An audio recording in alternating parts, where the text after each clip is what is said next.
밤에 전화가 울렸습니다. 형, 진짜 마지막이야. 내일만 넘기면 갚을게. 몇 달 전까지만 해도 내 성공을 축하하던 친구였습니다. 내가 통장 인증샷을 단 한 번 올린 그날 이후로 세상은 조용히 기울기 시작했죠. 돈을 자랑한 건 단 한 번이었는데 그 한 번이 내 인간관계를 갈라놓는 칼이 될 줄은 몰랐습니다. 질투는 미소 뒤에서 자랐고 부탁은 호의를 가장에 들어왔고 칭찬은 계산으로 변했습니다.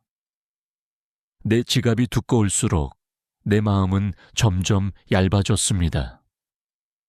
오늘 왜 돈 자랑이 관계를 가난하게 만드는지, 그리고 어떻게 조용한 풍요로 되돌아갈 수 있는지 들려드리겠습니다. 지금부터 제 이야기를 통해 더 조용하고 단단한 삶의 철학을 함께 세워봅시다. 돈은 이상한 힘을 가졌습니다. 숫자는 말이 없는데 사람을 움직입니다. 한번 나 여유 있어 라는 신호를 내면 세상은 금세 안테나를 세웁니다. 평소 연락 없던 사람이 갑자기 안부를 묻고 사촌의 사촌까지 명절에 인사를 건네며 은근히 사정을 꺼냅니다.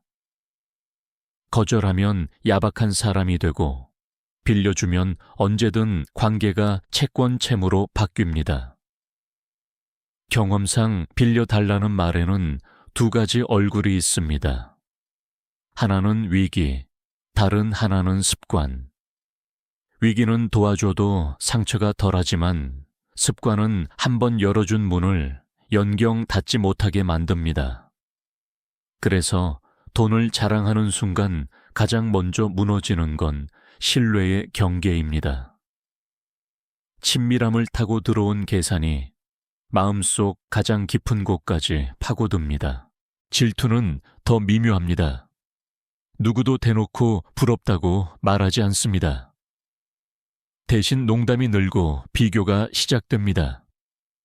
요즘 잘 나가더라 라는 말 끝에는 거의 언제나 그런 밥은 네가가 따라오고 모임 장소는 조금씩 더 비싸집니다. 체면 소비가 시작되는 순간 관계는 나를 비워내는 통로가 됩니다. 웃으며 계산서를 집어들던 손이 어느 날 떨리기 시작하면 이미 늦었습니다.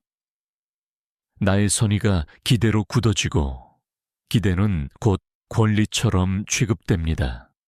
결국 돈을 자랑하면 진짜 친구와 가짜 친밀감이 섞여 보이지 않습니다.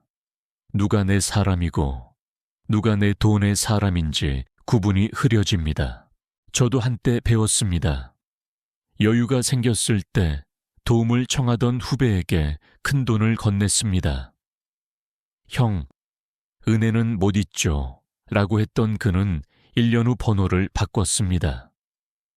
남은 건 계좌 거래 내역과 가슴속 빈자리뿐이었습니다. 그 뒤로 깨달았죠. 호의는 선물일 때만 아름답고 돈이 끼는 순간엔 원칙이 없으면 모두가 다칩니다. 그래서 돈을 자랑하지 않는 삶은 결국 원칙을 지키는 삶입니다. 조용함이 방어이고 경계가 친절입니다. 내가 만든 선이 나를 지켜줍니다. 그렇다면 어떻게 해야 할까요? 첫째, 재정 정보를 비언어화 하십시오. 돈 이야기가 나오면 금액, 수익률, 자산 규모 같은 숫자를 절대 말하지 않습니다. 그럭저럭 살아요. 건강이 제일이죠. 같은 문장으로 대화를 부드럽게 전환하세요. 반복될수록 주변은 이 사람은 돈 얘기를 하지 않는 사람이라고 기억합니다. 이상하게도 그때부터 진짜 얘기가 시작됩니다. 삶, 건강, 배움, 가족, 숫자 너머의 이야기들이요. 둘째, 도울 땐 선물 한도를 만드세요. 빌려주는 순간 관계는 채무 관계로 바뀝니다. 아예 빌려주지 말고 돌아오지 않아도 평온할 액수만 선물로 주세요. 입금 전에 메시지로 명확히 남기세요. 이건 빌려주는 돈이 아니라 내가 주는 선물이야. 돌려줄 필요 없어. 그리고 끝. 이 간단한 원칙 하나가 나와 상대의 마음을 동시에 지켜줍니다. 선물은 고마움을 낳고 빚은 원망을 낳습니다. 장기적으로 보면 선물이 훨씬 저렴합니다. 셋째, 요청은 문서로 바꾸세요. 가까운 사이라도 금액이 크면 차용증을 반드시 씁니다. 대부분의 갈등은 기억이 다르게 저장되어 생깁니다. 문서는 기억의 왜곡을 줄입니다. 상대가 문서를 꺼립니다. 그건 돈의 문제가 아니라 태도의 문제입니다. 이 신호를 끝까지 무시하면 관계까지 잃습니다. 냉정함은 차가움이 아니라 서로의 존엄을 지키는 장치입니다. 넷째, 체면 소비의 유혹을 끊는 대안 대본을 준비하세요. 모임에서 비싼 자리가 제한되면 이번엔 내가 고른 소박한 곳에서 여유롭게 오래 얘기하자라고 먼저 말하십시오. 계산서가 올 때는 이번엔 각자, 다음엔 내가 디저트 살게. 한 문장으로 흐름을 재정해야 하세요. 작은 문장이 통장을 지키고 관계의 온도를 맞춥니다. 체면을 지키려다 삶을 잃는 일, 너무 흔합니다. 체면은 하루고 빚은 평생입니다. 다섯째, 조용한 재정 루틴을 만들어 두세요. 통장 3분리, 생활, 비상, 기쁨. 생활은 반드시 고정비를 한눈에 보이게 하고, 비상은 손대기 어렵게 숨겨두고, 기쁨은 매달 꼭 쓰도록 정합니다. 여기서 자랑은 필요 없습니다. 통장 이름만 바꾸면 됩니다. 남에게 보이는 돈에서 나를 지키는 돈으로요.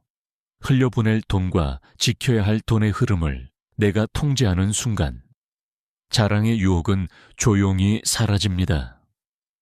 통제감은 자랑보다 훨씬 달콤합니다.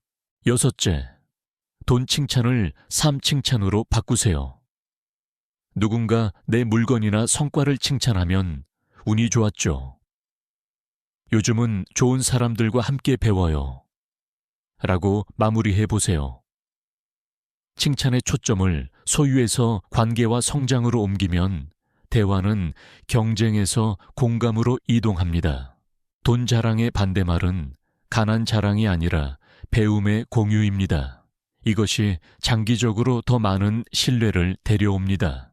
마지막으로 잊지 마세요. 진짜 부는 숫자가 아니라 관계의 온도입니다. 돈을 자랑하는 순간 관계는 거래가 되고 조용히 아끼는 순간 관계는 은인이 됩니다. 저를 떠난 사람들은 제 지갑을 보고 모였고 지금 곁에 남아있는 사람들은 제 말의 온도를 보고 머뭅니다. 언젠가 노을이 질 때 계좌 장어보다 곁의 숨소리가 더 크게 들리길 원한다면 오늘 당장 자랑을 접고 조용히 흐름을 다스리십시오. 풍요는 숨이 길고 자랑은 숨이 짧습니다. 숨이 긴 사람만이 끝까지 우아하게 남습니다. 젊을 땐 이렇게 외쳤습니다. 나는 병원 한 번도 안 갔어. 약도 안 먹어. 그 말이 얼마나 뿌듯했는지 모릅니다. 그런데 70이 넘어 허리가 굽고 숨이 차오를 때 그 자랑이 칼날처럼 돌아와 내 가슴을 찔렀습니다. 건강은 언제나 내 편일 줄 알았습니다. 하지만 그것은 착각이었습니다. 건강을 자랑하는 순간 우리는 방심하고 방심은 몸을 무너뜨리는 가장 빠른 길이 됩니다.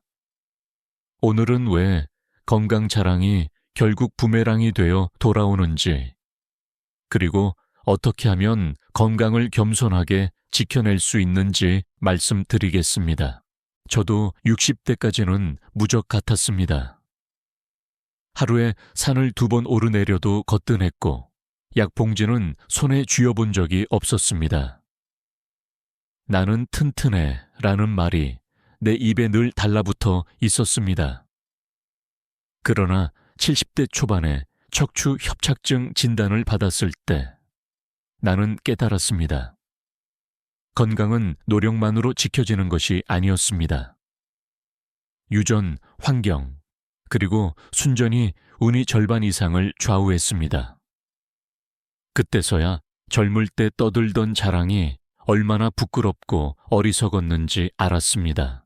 더 큰 문제는 내 자랑이 다른 사람의 마음에 남긴 상처였습니다. 만성질환으로 고생하던 이웃 앞에서 나는 약도 안 먹어봤다 라고 무심코 던진 말. 그 말은 칼날이 되어 그 사람의 눈에 눈물을 맺히게 했습니다. 그는 의지 부족으로 아픈 게 아니었습니다. 타고난 몸이 어쩔 수 없는 운명이 그를 그렇게 만든 것이었습니다. 나는 나도 모르게 그의 고통을 깎아내리고 있었습니다. 그 후로야 알았습니다. 건강을 자랑하는 건 내 교만일 뿐 아니라 누군가의 아픔을 무시하는 잔인한 말이 될 수도 있다는 것을요. 건강 자랑의 또 다른 함정은 교만이 방심을 부른다는 것입니다. 나는 안 아파 라는 확신이 쌓이면 검진을 소홀히 하게 됩니다. 작은 통증을 무시하고 몸의 신호를 무시하다가 병은 더 깊어집니다. 제 형님이 그랬습니다. 폐가 튼튼하다며 담배를 피우고 검진을 거부했습니다.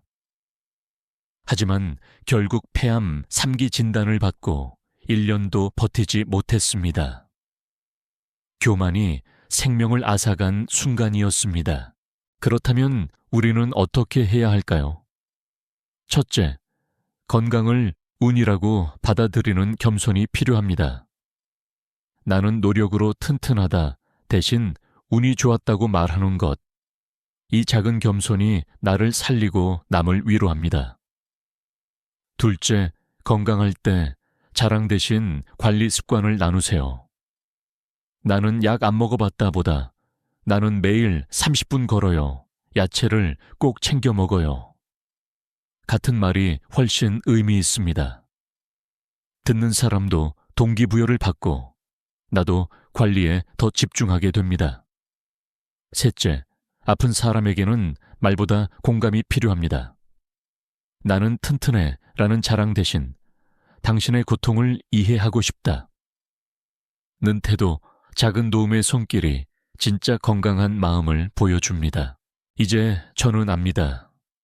건강은 자랑이 아니라 감사입니다. 젊을 땐 교만했지만 지금은 눈을 뜨고 숨을 쉬는 것조차 은혜라는 걸 압니다. 몸이 버텨주는 하루하루에 고개 숙여 감사할 때 비로소 진짜 건강이 시작됩니다. 자랑은 건강을 빼앗고 겸손은 건강을 지킵니다. 우리 모두 기억합시다.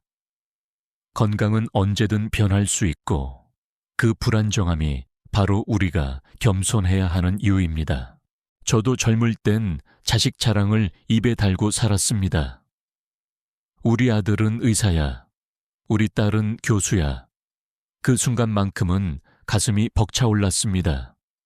하지만 세월이 흐르니 알겠더군요. 자식의 성공을 떠벌리는 건 부모의 기쁨이 아니라 자식에게는 짐이 되고 듣는 사람에게는 상처가 된다는 것을요. 오늘은 왜 자식 자랑이 결국 불편과 부담을 부르는지, 그리고 어떻게 하면 더 지혜로운 부모로 살 수 있는지 이야기해 드리겠습니다. 첫째, 자식 자랑은 듣는 사람의 마음을 흔듭니다. 누구나 자식을 사랑하지만 모든 자식이 원하는 대로 성공하는 것은 아닙니다. 사업에 실패한 자식을 둔 부모, 병약한 자식을 돌보는 부모에게 우리 아들은 판사야 라는 말은 칼날이 됩니다. 그들의 가슴은 이미 무겁습니다. 그 앞에서 자식 자랑은 자신의 우월감을 드러내는 일이 될 뿐입니다. 실제로 제 친구 중 한 명은 아들이 힘든 시기를 겪고 있을 때 다른 부모가 우리 아들은 해외에서 잘 나간다고 자랑하는 걸 들었습니다.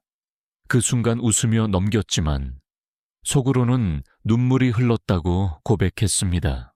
둘째, 자식 자랑은 아이들에게도 큰 짐이 됩니다. 내 부모님이 너 자랑하던데?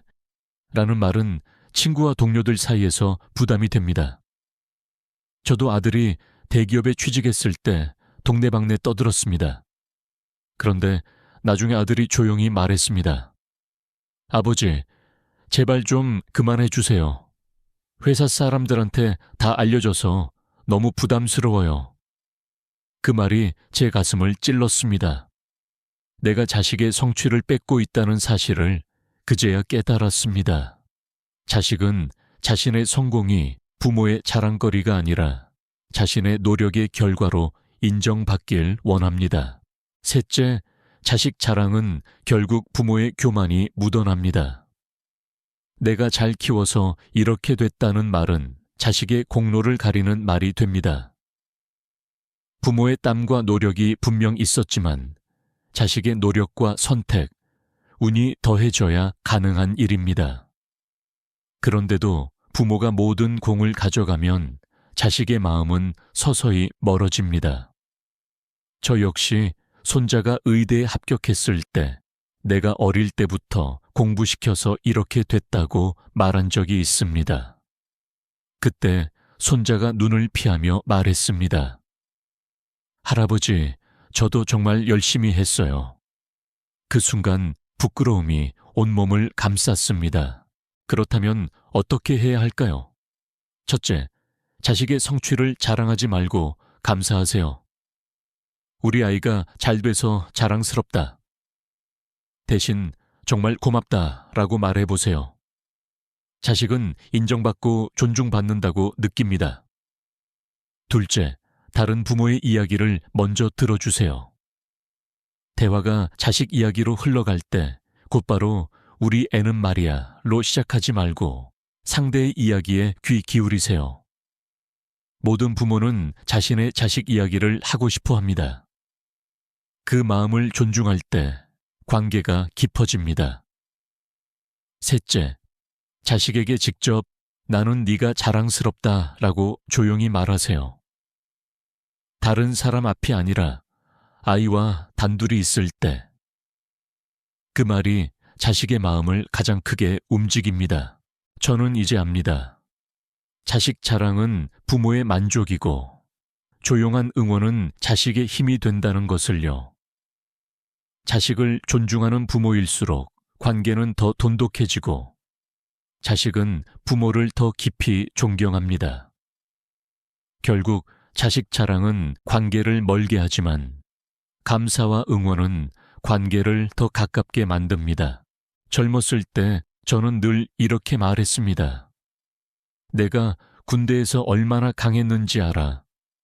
내가 사업할 때 얼마나 잘 나갔는지 알아. 그 순간만큼은 나 자신이 대단해 보였습니다. 그런데 나이 들어 돌아보니 알겠더군요. 젊은 시절의 무용담은 말하는 사람만 신나고 듣는 사람은 지루하다는 것을요. 더 심각한 건 그 무용담이 현재의 나를 오히려 초라하게 만들 때가 많다는 겁니다. 한 번은 손주들에게 제가 마라톤을 완주하고 태권도 3단이었다고 자랑했습니다. 그런데 우연히 손주가 친구에게 우리 할아버지는 옛날 얘기만 해 라고 말하는 걸 들었습니다. 그 순간 가슴이 철렁 내려앉았습니다. 나는 나름 자랑스럽게 이야기했는데 아이들에게는 그저 끝없는 과거의 이야기꾼일 뿐이었구나. 젊은 시절의 무용담은 현재와 연결되지 않으면 의미 없는 잡음에 불과합니다. 문제는 여기서 그치지 않습니다. 젊은 시절의 무용담을 자꾸 꺼내면 사람들은 나를 과거에 갇힌 사람으로 보게 됩니다. 옛날에는 잘 나갔는데 지금은 이라는 말은 듣는 사람의 마음속에 동정심을 불러옵니다. 결국 내 현재를 더 초라하게 만드는 꼴이 되죠. 실제로 제 친구 중 한 명은 늘 내가 한때 사업 크게 했을 때는 직원이 수십 명이었다고 자랑했습니다. 그런데 지금은 건강 문제로 작은 가게조차 꾸려가지 못합니다. 그 이야기를 들을 때마다 주변 사람들은 안타까운 눈빛을 보냈습니다. 그의 의도는 자랑이었지만 결과는 연민과 거리감이었습니다. 그렇다면 젊은 시절 이야기를 어떻게 해야 할까요? 첫째, 무용담 대신 교훈을 전하세요. 내가 싸움 잘했어가 아니라 그때 싸우면서 배운 건 화를 다스리는 법이야 라고 말한다면 사람들은 귀를 기울입니다. 과거의 화려함이 아니라 현재에 쓸모있는 지혜를 나누는 것입니다. 둘째, 과거를 현재와 연결하세요. 내가 예전에 실패했는데 그때 배운 게 지금도 내 생활에 도움이 된다 라고 말하면 그 이야기는 단순한 추억이 아니라 삶의 통찰이 됩니다. 셋째, 길게 떠들지 마세요. 짧고 간결하게 핵심만 전하고 듣는 이의 반응을 살펴야 합니다. 관심이 있으면 이어서 말하고 아니라면 웃으며 넘어가면 됩니다. 저는 이제 깨달았습니다. 젊은 시절의 화려한 이야기를 자랑하기보다 그 시절에 얻은 교훈을 나누는 것이 더 가치 있다는 것을요. 과거의 나를 떠벌리는 대신 그 경험에서 배운 점을 오늘에 적용해 살아가는 것, 그것이 진짜 지혜입니다. 인생은 과거가 아니라 현재를 살아가는 것이니까요. 제가 젊을 때 가장 자랑했던 건 바로 인맥이었습니다. 나는 그 정치인도 알아. 나는 유명한 연예인과도 인연이 있어. 이런 말을 하면 사람들이 나를 더 크게 봐줄 거라 믿었습니다. 하지만 세월이 지나니 깨달았습니다. 인맥 자랑은 결국 나 자신을 가볍게 만들 뿐이라는 것을요. 제 주변에서도 이런 사례를 수없이 보았습니다. 한 친구는 늘 나는 국회의원 아무개와 친해 라고 떠들고 다녔습니다. 그러나 정작 힘든 일이 닥쳤을 때 그 국회의원은 나타나지 않았습니다. 오히려 평범한 이웃이 음식을 가져다 주고 평소 함께했던 진짜 친구가 손을 내밀었습니다. 그때 그 친구는 말했습니다. 인맥은 빛이 아니라 그림자였다.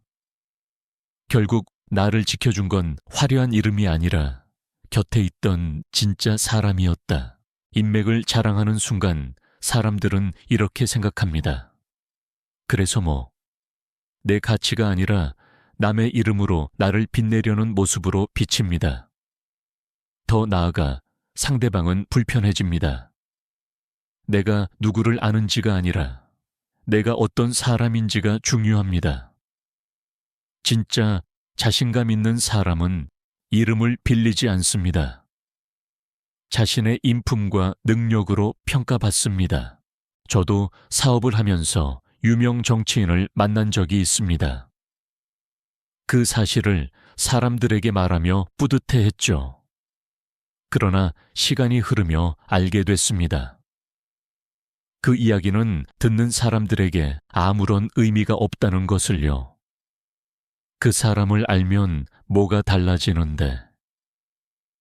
결국 중요한 건 나 자신이었습니다. 내가 어떤 사람인가? 내가 어떤 가치를 만들어내는가? 그것이 진짜 힘이었습니다. 그렇다면 어떻게 해야 할까요? 첫째, 이름을 자랑하지 말고 그 관계에서 배운 점을 나누세요. 그분을 만나면서 이런 가치를 배웠다라고 말한다면 그것은 자랑이 아니라 지혜가 됩니다. 둘째, 화려한 인맥보다 가까이에 있는 진짜 사람을 소중히 하세요. 어려울 때 손을 내미는 건 유명인이 아니라 곁의 친구와 가족입니다. 셋째, 나 자신의 가치를 키우는 데 집중하세요. 내 이름이 나를 빛내야지. 남의 이름이 나를 대신할 순 없습니다. 저는 이제 압니다. 인맥은 힘든 순간 아무 소용이 없을 수 있습니다. 하지만 평소 진심으로 맺은 관계는 내 삶을 지탱해 줍니다.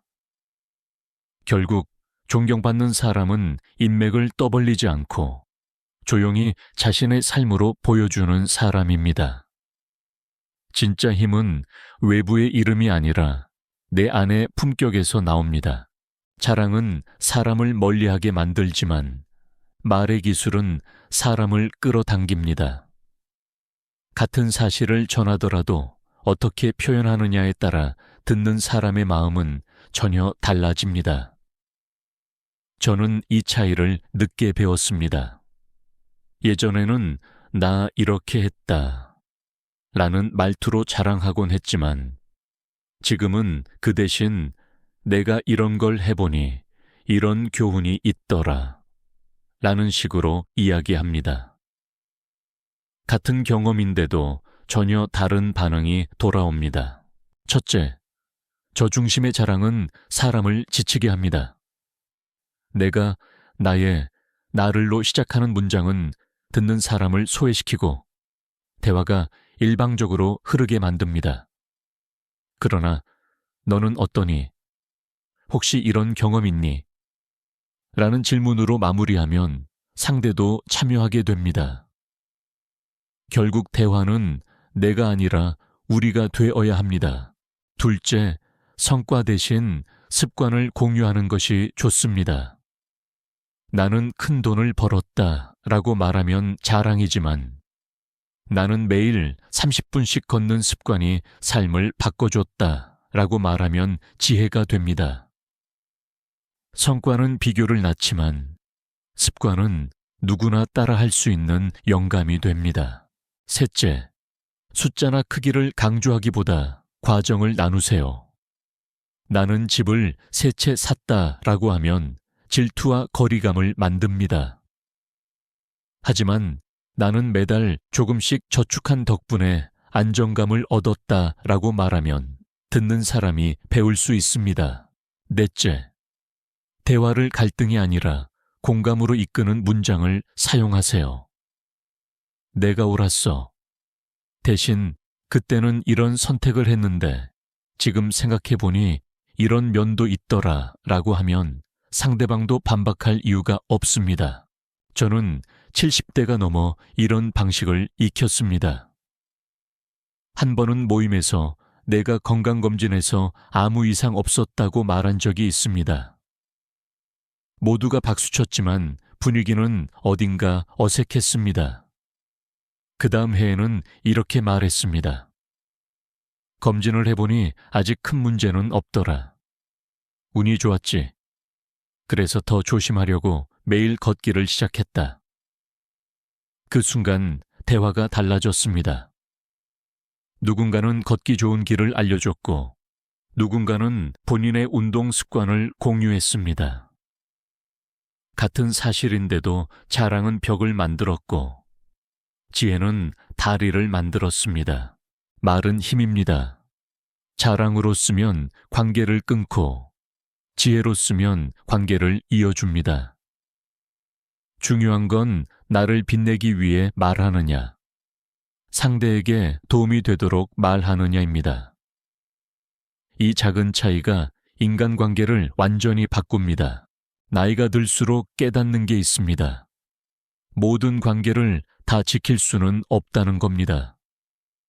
오히려 거리를 두고 경계를 세워야 지킬 수 있는 관계가 많습니다. 제가 80을 넘기고 보니 가장 후회되는 건 모두에게 잘해주려 했던 것이었습니다.